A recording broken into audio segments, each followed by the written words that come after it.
महाराज दशरथ को ऐसा अनुभव होता था कि साक्षात ब्रह्मानंद मेरे घर में उतर के आ गया है। इसमें अद्भुत वर्णन है कि जिस समय महाराज दशरथ अपनी पूजा में बैठते थे तो भगवान महादेव की पिंडी में उनको कई बार भगवान प्रभु श्री राम का दर्शन हुआ। शिव और राम में अंतर नहीं है, दोनों एक दूसरे के पूरक हैं। राम वेद पारंगत ब्राह्मणों की पूजा नित्य करते हैं।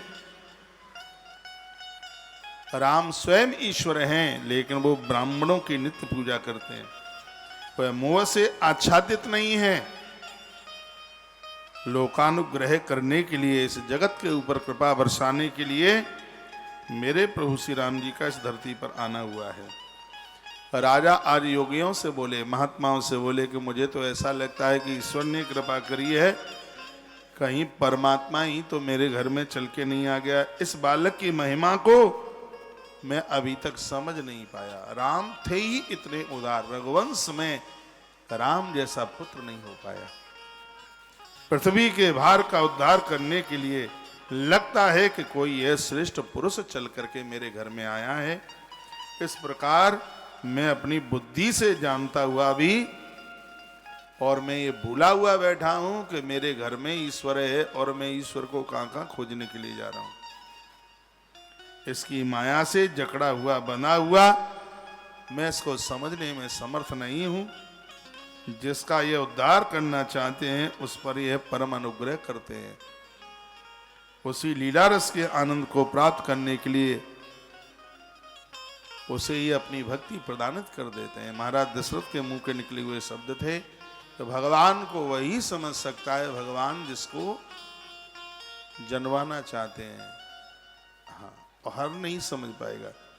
यदि आप भगवान के भजन में आनंद ले रहे हैं तो ये भगवान की ही कृपा है, इसमें अपना कोई पुरुषार्थ नहीं। उनके चरणों में वही जा सकता है जिसको वो अपने चरणों में लगाना चाहते हैं।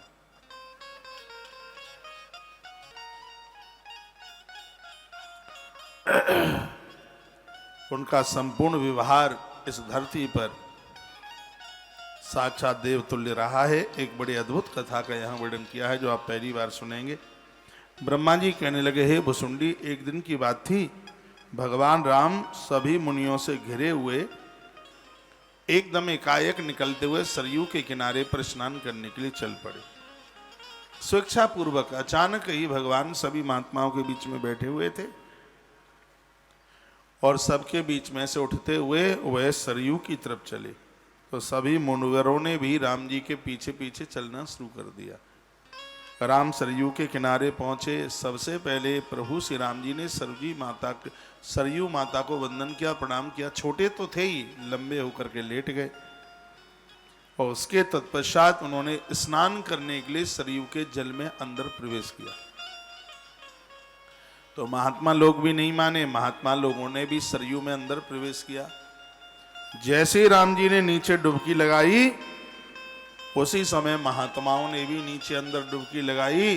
तो जैसे ही साधुओं ने जल में अंदर डुबकी लगाई तो महात्माओं ने क्या अद्भुत दृश्य देखा, वो भुसुंडी रामायण में वर्णन है। क्या देखा? उन्होंने अनेक कल्प वृक्षों से संकलित दिव्य एक सुंदर से वन को उस जल में देखा। वहां की भूमि प्रकाशमयी चिंतामणि से बनी हुई उद्घोषित हो रही थी। सरयू का सुंदर प्रभाव प्रेमानंद के जल में आज महात्मा लोग डूबते हुए और अंदर एक सुंदर से उपवन में चले गए जिसका नाम था प्रमोद वन।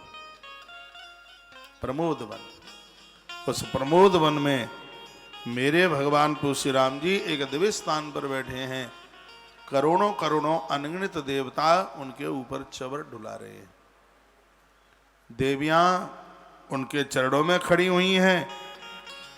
ये महात्मा उस जल के अंदर डुबकी लगा करके भगवान की ऐसी अद्भुत लीला का दर्शन कर रहे थे। विधाता ब्रह्मा जी भुसुंडी को समझा रहे हैं, मेरे प्रभु श्री राम जी इस लोक में आए, लेकिन वो साक्षात ईश्वर हैं, साक्षात वह प्रभु हैं, परमात्मा हैं। और वहां पर 1 करोड़ वर्ष हो गई महात्माओं को प्रमोद वन में। 1 करोड़ साल हो गई वहां पर। 1 करोड़ वर्ष किसे कहते हैं? उन्हें नित्य प्रभु राम जी की सेवा करने का सौभाग्य प्राप्त होता है। इतने में प्रभु श्री राम जी डुबकी लगा करके बाहर आए तो अब वो देखने लगे राम कहाँ से डूबे हुए महात्मा जैसे ही बाहर निकल करके आए तो राम जी लंगोटी पहने हुए किनारे पर खड़े हुए थे। वैसे तो 1 करोड़ साल हुई और वैसे आंख का पलक नीचे गिरे इतनी देर ही हुई है। महात्मा लोग चरणों में आकर के गिर पड़े, कहा प्रभु खूब अपनी माया का दर्शन कराया, हमें तो आपने ऐसी जगह पहुंचा दिया। भगवान बोले वैसे ही सपनों देख लो होगो। का पानी में सपनों नहीं दिखे, पानी में तो सरकार आप ही दिखते हो। भगवान ने अपनी दिव्य लीला का आवरण कर दिया है, साधुओं को विस्मृति करा दी, क्योंकि पोल न खुल जाए। इनको सबको यही लग जाएगा कि ईश्वर है साक्षात, तो भगवान की आगे की लीलाएं फिर नहीं हो पाएंगी।